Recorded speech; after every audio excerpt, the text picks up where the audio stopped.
Hi friends, welcome to SS academy. இப்போ நம்ம என்ன பார்க்க போகிறோம்னா SSC GD previous year question தான் அனலைஸ் பண்ண போகிறோம்.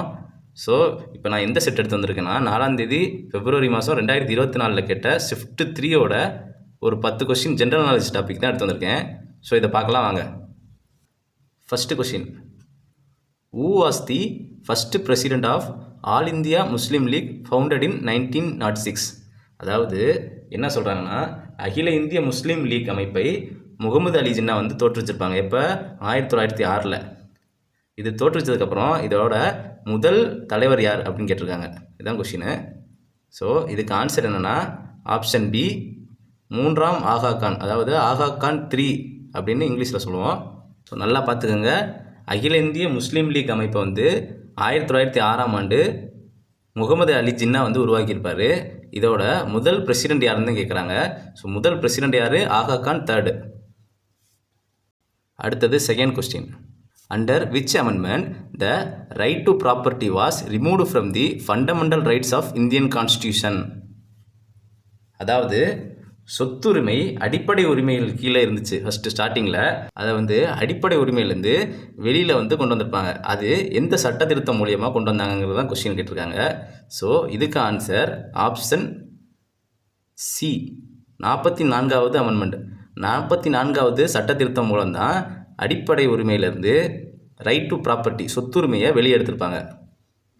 அடுத்தது 3வது question, who was the chief minister of Tamil Nadu as of September 2024? அதாவது செப்டம்பர் 2024 அப்போ தமிழ்நாடோட முதலமைச்சராக யார் இருந்தாங்க அப்படின்னு கேட்டிருக்காங்க.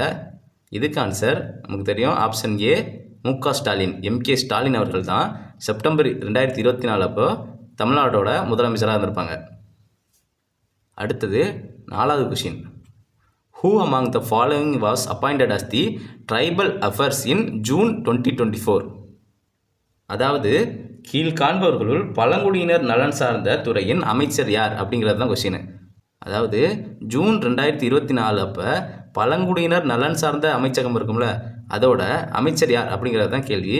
இதுக்கு ஆன்சர் ஆப்ஷன் பி, ஜுவல் ஓரம், ஜுவல் ஓரம். நெக்ஸ்ட்டு 5வது question, Which musical instrument is played Ella Venkateswara Rao, an Indian classical musician and percussionist? அதாவது என்ன கேட்டிருக்காங்கன்னா, எல்லா வெங்கடேஸ்வர ராவுங்கிறவர் எந்த இசை வாத்தியத்துடன் தொடர்புடையவர் அப்படின்னு கேட்டிருக்காங்க. ஸோ இவர் வந்து எந்த இசை வாத்தியத்தை யூஸ் பண்ணியிருப்பாங்கன்னா ஆப்ஷன் சி, மிருதங்கம். மிருதங்கம் தான் இவர் யூஸ் பண்ணுவார். இந்த கொஸ்டின் எதுலேருந்து வந்திருக்குன்னா ஸ்டாட்டிக் ஜிகே டாப்பிக்லேருந்து வந்திருக்கு. நான் ஸ்டாட்டிக் ஜிகேவை நம்ம வாட்ஸ்அப் குரூப்பில் சென்ட் பண்ணுறேன். அதில் உள்ள டாபிக்ஸ் எல்லாம் நீங்கள் படித்து வச்சுக்கோங்க. அதுலேருந்து கண்டிப்பாக கொஸ்டின் வரும். அடுத்தது 6th question, which 5-year plan is aimed to achieve self Reliance and growth with stability? அதாவது என்ன சொல்கிறாங்கன்னா, எந்த 5ஆண்டு திட்டம் சுயசார்பு மற்றும் நிலையான வளர்ச்சியை நோக்கமாக கொண்டு அமைக்கப்பட்டது? அதான் கேள்வி. சுயசார்பு மற்றும் நிலையான வளர்ச்சியை நோக்கமாக கொண்டு அமைக்கப்பட்டது எந்த 5ஆண்டு திட்டம்னு பார்த்தோம்னா அதுக்கு ஆன்சர் ஆப்ஷன் சி, 4ஆம் 5ஆண்டு திட்டம், 4th பிளான்.